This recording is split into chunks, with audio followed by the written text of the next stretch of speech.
গরুর পায়া কীভাবে পাক করি এটা দেখা দিব। দেখুন, প্রথম পেঁয়াজ দিয়ে দিলাম, এই যে গরুর নেহারি,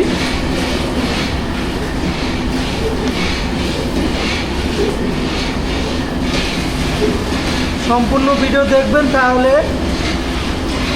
আপনারাও বাসায় বসে পাক করে খেতে পারবেন। চিনাবাদাম, রসুন, আদা, পরিমাণ মতো হলুদ, গুঁড়ামরিচ, লবণ দেন, লবণ, কাঁচা আস্তা, দারচিনি, এলাচ, লং, কালো গোলমরিচ, তেজপাতা দিয়ে দেবো। নেড়ে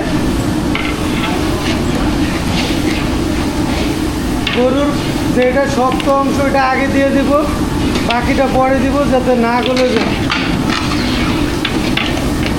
যে গরুর পায়াগুলো এগুলো আগে দিয়ে দিলাম, এই যে বাকিগুলো পরে দিব।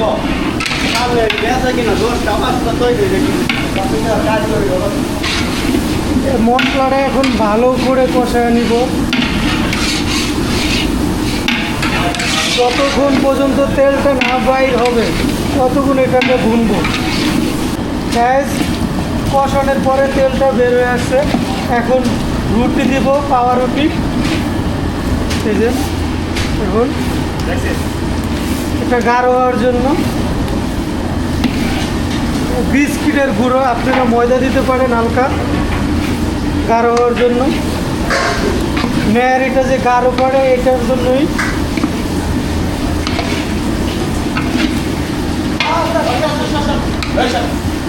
দারচিনি থাকি, সাদা গোলমরিচ থাকি, এলাচ থাকি, জায়ফল জটি,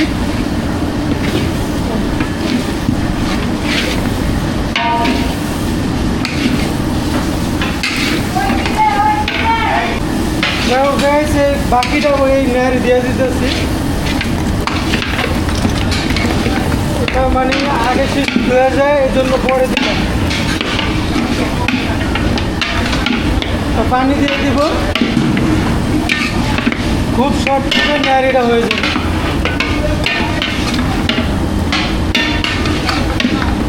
পানি দিয়ে ভালো করে জাল দিয়ে 1 ঘন্টার মতো জাল দিলে নেয়ারিটা ঠিক হয়ে যাবে।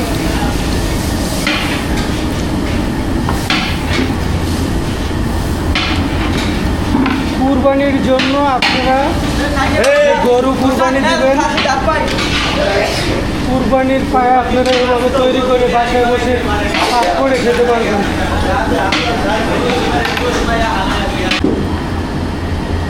গাইস, এখন দমে দিয়ে দিয়ে রাখবো। নেয়ারিটা একটু দেখেন, দেখুন হয়েছে গাইস।